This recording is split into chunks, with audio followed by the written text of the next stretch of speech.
नमस्कार जी, सबका स्वागत है। नए महीने का शुरुआत हो रही है। आप सब लोगों का ये महीना पूरा का पूरा शुभ जाए, ऐसी हम कामना करते हैं। जल्दी से जल्दी आप जुड़ जाइए। गुड मॉर्निंग बुलेटिन लेकर मैं हाजिर हूं पंजाब के सीटीवी पर, आपका मनपसंद चैनल। सुबह सुबह आपको दिन भर की तमाम बड़ी खबरें उनका अपडेट देता है कि कहाँ क्या होने वाला है। रात 9:30 से लेकर अब तक क्या हुआ है उसकी भी हम खबर रखते हैं, और आपके सामने जो मेन खबरें होती हैं उसको रखते हैं। जल्दी से जल्दी आप जुड़ जाइए। आपका जुड़ाव हमारे लिए महत्वपूर्ण है। आप डेली हमारे साथ जुड़ते हैं और हमारा हौसला बढ़ाते हैं, इसके लिए आपका धन्यवाद। इसको शेयर भी कर दीजिए ताकि जो लोग इसको मिस कर जाएं वो आपके माध्यम से इसको देख सकें। बहुत बहुत शुक्रिया आप सब लोगों का जुड़ाव के लिए। इस वक्त की जो बड़ी खबर है वो दिल्ली के एम्स से आ रही है। प्रधानमंत्री नरेंद्र मोदी ने खुद को वैक्सीन का टीका लगाया है। वो सुबह किसी लाव लश्कर के बिना सादा ढंग से वहां पे पहुंचे।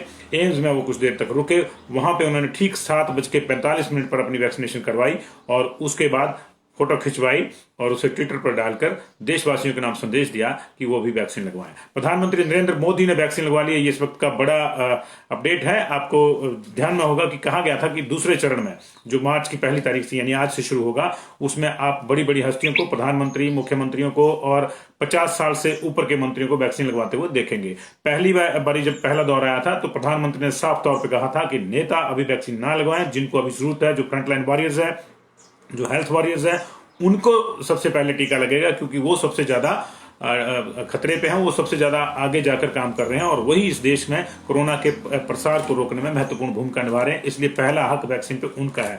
तब कुछ बातें भी उठी थी कि जानबूझ के जो है नेता लोग वैक्सीन नहीं लगवा रहे हैं, लेकिन अब ये बातें एक बार फिर से निराधार साबित हो गई हैं। प्रधानमंत्री नरेंद्र मोदी को आपने देखा भी होगा, हमारे चैनल पे उनकी तस्वीर भी है, हमारे पेज पे भी उनकी तस्वीर है। उन्होंने बिल्कुल हंसते हंसते सुबह वैक्सीन लगवाई और देश के नाम ये संदेश दिया कि फोटो उन्होंने शेयर करी और उन्होंने कहा कि वैश्विक लड़ाई को मजबूत करने में हमारे डॉक्टर और वैज्ञानिकों ने जिस तेजी से काम किया है वह असाधारण है। मैं सभी योग्य और पात्र लोगों से अपील करता हूं कि वे अपने आप को दूसरे दौर में वैक्सीनेशन के लिए पंजीकृत करवाएं और जल्दी से जल्दी वैक्सीन करवाएं। उन्होंने ये भी कहा, योग्य का मतलब उनका ये था कि जो पैसा दे सकते हैं वो प्राइवेट हॉस्पिटल में भी लगा लें, क्योंकि आज से जो दूसरा दौर शुरू हो रहा है वैक्सीनेशन का, वो सब जगह शुरू हो रहा है। उसमें प्राइवेट हॉस्पिटल्स को भी इंक्लूड किया गया है। प्राइवेट हॉस्पिटल्स के वैक्सीनेशन सेंटर में भी वैक्सीन लगेगी और वहां पे आपको प्रति डोज 250 रुपए, यानी टोटल सारे सरचार्जेस मिला के एक डोज के 250 रुपए देने होंगे। तो योग्य से मतलब उनका यही था कि जो लोग पैसे दे सकते हैं वो 500 रुपए देकर वैक्सीन लगवा लें और इसमें कोई हेजिटेंसी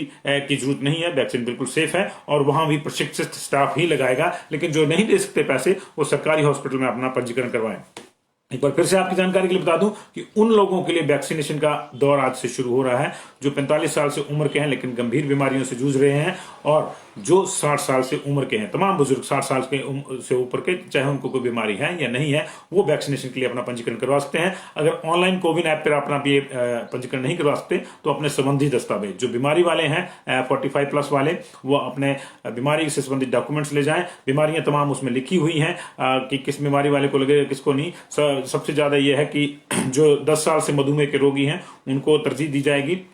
दिल, सांस, फेफड़ों इत्यादि की बीमारियों वाले, या पिछले 8 महीने से जो लोग कैंसर से जूझ रहे हैं वो, और पिछले 1 साल के भीतर जिनका दिल का दौरा पड़ा है, जिनको या दिल से संबंधित रोग के लिए जो हॉस्पिटलाइज्ड रहे हैं, इस तरह के लोग 20 लिस्ट है। आप अपने आप पात्रता वहां पे जा सकते हैं, लेकिन आपको अपने दस्तावेज ले जाने होंगे और बुजुर्गों को सिर्फ और सिर्फ अपना आधार कार्ड ले जाना होगा या कोई दूसरा आईडी प्रूफ जो तय करे कि इनकी उम्र 60 साल या इससे अधिक है। तो उनको जो है वॉक इन रजिस्ट्रेशन भी उनकी हो जाएगी। उसके बाद उनको ये बता दिया जाएगा कि आपका नंबर कब आएगा कब नहीं, लेकिन रजिस्ट्रेशन आपको पहले करवानी होगी। हिमाचल प्रदेश की बात करें तो 66 निजी क्लिनिकों में ये वैक्सीनेशन शुरू होगी, लेकिन अभी नहीं। आज जो है दूसरा दौर सिर्फ सरकारी हॉस्पिटल में ही हो रहा है। जो 3236 सेंटर बनाए गए थे वहीं पे हो रहा है। इसके अलावा 66 हॉस्पिटलों को नामजद किया गया है, पैनल किया गया है। वहां अगले हफ्ते से वैक्सीन लगनी शुरू होगी। वहां पे पंजीकरण की प्रक्रिया शुरू हो सकती है अभी भी। आज भी जो सरकारी हॉस्पिटल है वहां पे प्रधानमंत्री की इस मुहिम के शुरुआत के बाद आज भी जो सरकारी हॉस्पिटल है हमारे, वहां पे ये वैक्सीनेशन की रजिस्ट्रेशन शुरू होगी और उसके बाद फिर आपको डेट दे दी जाएगी। तो 1-2 दिन लग जाएंगे सरकारी हॉस्पिटल में। हो सकता है कुछ सरकारी हॉस्पिटल में आज से ही वैक्सीन लगनी शुरू हो जाए। हमारे पास इस समय 1,87,000 डोज वैक्सीन है और इसमें कोई कमी नहीं आ रही है। ये लगातार बढ़ती जा रही है, इसलिए आप हेजिटेंसी ना करें, हेजिटेट ना करें, वैक्सीन आप लगवाएं। जो हेल्थ वर्कर्स का पहला दौर था वो खत्म हो चुका है, दूसरे दौर की डोजेज उनको लग रही है। फ्रंटलाइन वर्कर्स की ऑलरेडी फर्स्ट डोज जो है आधी हो चुकी है और आधी लग रही है। अब जो है आम नागरिकों के लिए ये सुविधा खोल दी है, तो आप इसको जरूर अवेल करें। प्रधानमंत्री का यही संदेश है, उन्होंने वैक्सीन लगवाई। आने वाले समय में आप मुख्यमंत्रियों को भी देख सकते हैं, आपने हमारे मुख्यमंत्री को भी देख सकते हैं, दूसरे जो 50 साल से ऊपर के मंत्री हैं या नेता हैं उनको भी देख सकते हैं। तो ये इसका मतलब यही है कि वैक्सीन से डरने की जरूरत नहीं है, वैक्सीन को लेकर डरे नहीं, ये सबसे सेफ है। और से इसको जो है आप अगर लगवाएंगे तो आप कोरोना के संक्रमण से सेफ रहेंगे। ऐसा क्यों कह रहे हैं हम कि आपको लगवाएंगे, आपको लगवानी चाहिए? क्योंकि अभी कोविड का संक्रमण गया नहीं है, वो बार बार लौटने की कोशिश कर रहा है। देश में कुछ राज्यों में तीसरी लहर महसूस की जा रही है। 23 राज्यों में और केंद्र शासित प्रदेशों में कुल मिला के केसेस बढ़े हैं पिछले 10 दिन के भीतर।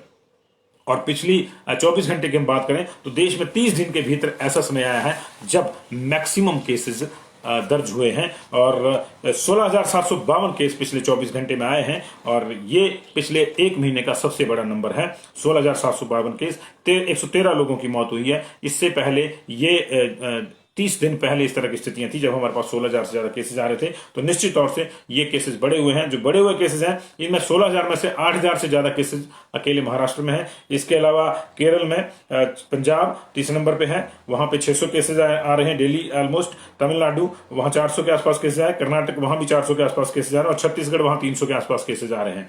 इन राज्यों में ज्यादा जो है संक्रमण सामने आ रहा है। लेकिन कुल मिला के 23 राज्यों में संक्रमण बढ़ा है पिछले कुछ दिनों में। उनमें हिमाचल प्रदेश भी है। हिमाचल प्रदेश में पिछले 5 दिन के भीतर 100 नए एक्टिव केसेस जुड़े हुए हैं। और पिछले कल की ही अगर हम बात करें तो पिछले कल हमारे पास 48 नए मामले आए थे, उससे पिछले कल हमारे पास 55 मामले आए थे। तो जो 48 कल वाले आए थे उनको मिला के 318 हमारे पास एक्टिव केसेस हो गए हैं। और 5 दिन के भीतर जैसे मैंने आपको बताया कि 106 नए एक्टिव केसेस बढ़े हैं। और सबसे ज्यादा समस्या ये हो गई है कि एक जिला फिर से, कांगड़ा जिला फिर से 100 से ऊपर एक्टिव केसेस के मामले में चला गया है, जबकि 57 के साथ ऊना दूसरे नंबर पे है। तो ये सब जगह बढ़ रहा है थोड़ा थोड़ा। उधर कोरोना के बढ़ते असर का प्रभाव जो है जनजीवन पे भी पड़ रहा है। तमिलनाडु में भी लॉकडाउन बढ़ा दिया गया 31 मार्च तक। लॉकडाउन का मतलब ये नहीं कि वहां पे कंप्लीट लॉकडाउन रहेगा, कुछ बंदिशों के साथ वहां लॉकडाउन रहेगा। सर्टेन एरियाज में सर्टेन टाइम के भीतर मूवमेंट रहेगी। यानी पूरे तमिलनाडु में बावजूद इसके कि इलेक्शन वहां पे डिक्लेयर हो गया है, पूरे तमिलनाडु में 31 मार्च तक फ्री मूवमेंट कहीं नहीं रहेगी 24 आवर के लिए। कहीं ना कहीं कुछ ना कुछ समय के लिए कोई ना कोई पाबंदियां रहेंगी। ये तमिलनाडु ने किया। दिल्ली और उड़ीसा के बाद अब उत्तराखंड में ने भी एक बड़ा फैसला लिया है। उत्तराखंड ने भी यह तय किया है कि महाराष्ट्र, केरला, मध्य प्रदेश, छत्तीसगढ़ और पंजाब से आने वाले टूरिस्ट या जो दूसरे भी लोग हैं जो वहां आते हैं उत्तराखंड में, उनको अपनी कोविड रिपोर्ट लानी होगी। हालांकि हिमाचल प्रदेश में इस तरह का कोई फैसला नहीं आया है, लेकिन इस पे विचार होना जरूरी है क्योंकि हिमाचल प्रदेश में भी इन राज्यों से, खासतौर से गुजरात से जहां केसेस बढ़ रहे हैं, महाराष्ट्र से जहां बहुत ज्यादा केसेस बढ़ रहे हैं और पंजाब से, यहां से हमारा टूरिस्ट इनफ्लो है। पंजाब, हरियाणा और चंडीगढ़ की बात करें जो हिमाचल के बिल्कुल साथ लगते हैं, तो पिछले 3 दिन से वहां 1000 के आसपास औसतन मामले आ रहे हैं। हरियाणा में 150 मामले आ रहे हैं, चंडीगढ़ में भी इसके आसपास मामले आ रहे हैं। हालांकि बीच में चंडीगढ़ में शनिवार को 279 मामले आए थे और पंजाब में लगातार 500 और 600 के बीच में मामले आ रहे हैं। तो लगभग 900 और 1000 के आसपास केसेस इन 3 जगहों पे आ रहे हैं, चंडीगढ़ को मिला के, चंडीगढ़, पंजाब, हरियाणा और को मिला के। और ये हमारा जो है इन्फ्लक्स जो टूरिस्ट का है यहीं से है। दिल्ली में भी 400 के आसपास केसेस डेली आ रहे हैं, वहां से भी इन्फ्लक्स है। लेकिन दिल्ली ने कड़े कदम सबसे पहले उठा लिए थे और वहां पे 15 मार्च तक ये कदम रहेंगे कि आप कोविड रिपोर्ट के साथ ही जाएंगे। अगर 5 राज्यों से, आप महाराष्ट्र, केरल, मध्य प्रदेश, छत्तीसगढ़ और पंजाब से हैं तो आपको कोविड रिपोर्ट ले जानी होगी। उड़ीसा में भी आपको कोविड रिपोर्ट ले जानी होगी अगर आप वहां से हैं। और अब जो है तमिलनाडु में लॉकडाउन लग गया, लेकिन उत्तराखंड में भी इस तरह की व्यवस्थाएं हो गई हैं। तो ये जो है व्यवस्थाएं इस तरह से इसीलिए बनाई जा रही हैं कि संबंधित राज्यों में कोविड का प्रकोप ज्यादा न हो। हिमाचल प्रदेश में क्या होता है, क्या नहीं होता है, इसको देखना होगा अभी, क्योंकि अभी सारा ध्यान जो है हिमाचल प्रदेश में विधानसभा के बजट सेशन पे है। बजट भी आना है हमारा, उसके बाद कुछ चीजें और भी सुधरनी है, तो बजट सेशन पे है। लेकिन बजट सेशन में पहले दिन जिस तरह से हंगामा हुआ, उसके चलते आज फिर से हंगामे के आसार हैं। कांग्रेस ने लगभग ये तय कर लिया है। हालांकि कांग्रेस के विधायक दल की मीटिंग होनी है, बीजेपी के विधायक दल की भी मीटिंग होनी है। आज 1:30 बजे से सेशन रिज्यूम होगा, उससे पहले दोनों के विधायक दलों की मीटिंग है। कांग्रेस ने लगभग ये तय कर लिया कि वो विधानसभा के अंदर और बाहर दोनों ओर मोर्चा खोलेगी। कुछ लोगों की ड्यूटी लगाई जा सकती है। सुखविंदर सुक्खू या आशा कुमारी को वहां पर अधिकृत किया जा सकता है क्योंकि नेता प्रतिपक्ष को निलंबित किया गया है, तो कि वो वहां पे अंदर दबाव बनाए और नेता प्रतिपक्ष और निलंबित लोग अपने कुछ साथियों के साथ बाहर हल्ला बोलेंगे, बाहर मोर्चा संभालेंगे। ये डबल मोर्चा लगाया जाएगा कांग्रेस के लोगों द्वारा बीजेपी के खिलाफ। लेकिन बीजेपी इस मोर्चे को कैसे संभालती कैसे नहीं, उसकी भी रणनीति आज बनेगी। लेकिन सबसे बड़ा सवाल है कि ये जो धींगा मुश्ती है, इसमें लोगों का क्या लाभ होगा। आपने शुक्रवार को सेशन किया, थोड़ी देर तक सेशन चला, उसमें हंगामा हुआ, बंद हो गया। शनिवार और रविवार का खर्चा पड़ गया, अब फिर से आज हंगामा होगा। मैं दोनों पक्षों की बात कर रहा हूं, कांग्रेस भी और बीजेपी भी। मैं दोनों बराबरी बात कर रहा हूं, मैं दोनों से सवाल पूछ रहा हूं। आम जनता का क्या हो रहा है, क्यों चर्चा नहीं हो रही विधानसभा में, ये सवाल उठेंगे अगर नहीं होती है तो। उम्मीद की जानी चाहिए और हमारी ये आग्रह भी रहेगा। हम ये व्यक्तिगत रूप से भी चाहते हैं और संस्थागत रूप से भी चाहते हैं कि लोगों के हित की बात विधानसभा में होनी चाहिए, चर्चा दोनों पक्षों में होनी चाहिए। और इसके लिए एक ही मात्र कड़ी है, वो है विधानसभा के अध्यक्ष विपिन परमार।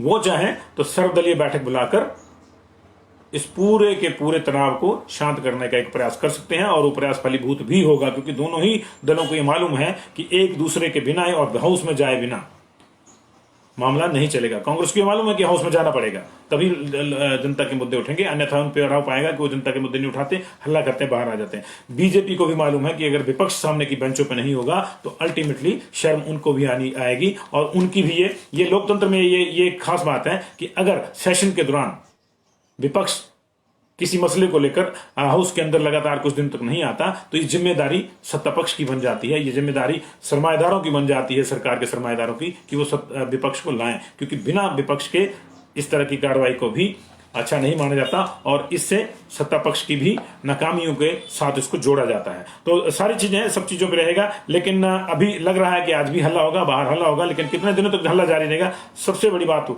वही है। और यही हमारे लिए जो है सबसे बड़ी चिंता का विषय है इस वक्त का। लेकिन कुछ और खबरों की बात करें तो हिमाचल प्रदेश में एक बड़ा घोटाला सामने आया है। एनएचपीसी में ये घोटाला हुआ। एनएचपीसी का हैडल प्रोजेक्ट में कुल्लू वैली में जो बन रहे हैं उसमें ये 2018 की बात है। कुछ स्टेटर गायब हो गए थे। स्टेटर महंगे रहते हैं, ये स्टेटर बार गायब हो गए थे 58 के आसपास, जिनकी 1.25 करोड़ के आसपास कीमत थी।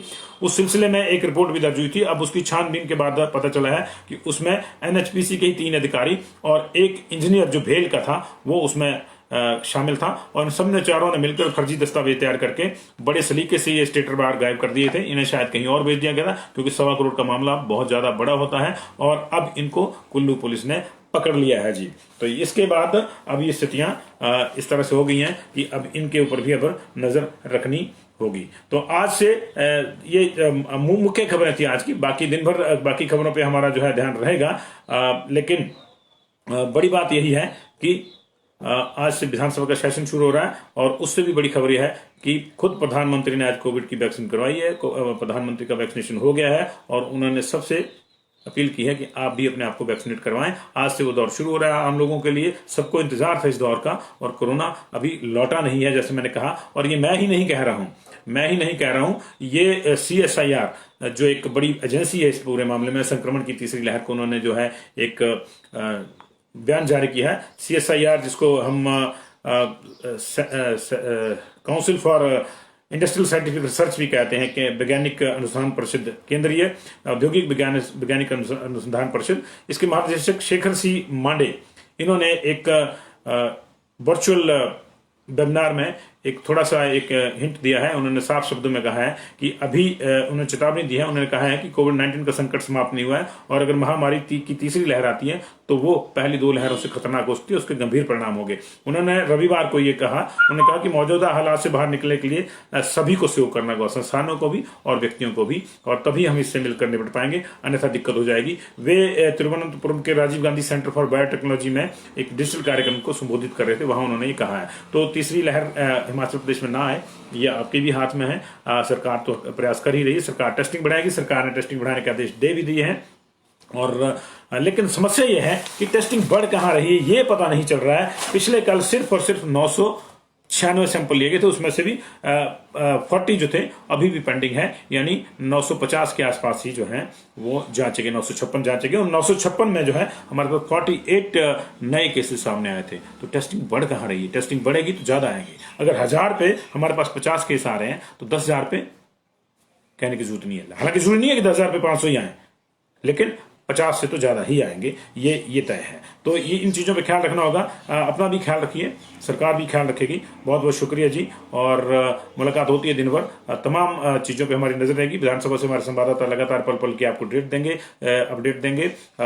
दोनों विधायक दलों की बैठक की हम आपको दिखाएंगे, सीधा प्रसारण दिखाएंगे। उसके अलावा और जो भी होगा उस पर लगातार आपसे जुड़ते रहेंगे। हम जब भी लाइव जाते हैं आपको सीधी उसकी सूचना हो जाए, इसके लिए हमारा पेज आप लाइक कर दीजिए, आप यूट्यूब पेज को सब्सक्राइब कर दीजिए, बेल का आइकन भी दबा दीजिए। एकदम से जैसे ही हम लोग ऑनलाइन होंगे, जैसे ही हम लोग लाइव होंगे, आपके पास सूचना पहुंच जाएगी। बहुत बहुत शुक्रिया जी। आपका दिन शुभ हो, आपका पूरे का पूरा महीना शुभ हो। और जो लोग पात्र हैं वो वैक्सीन जरूर लगवाएं, जो लोग पात्र हैं वो वैक्सीन जरूर लगाएं, क्योंकि ये आपके लिए है, आपकी सेफ्टी के लिए है। बहुत बहुत शुक्रिया। Good day.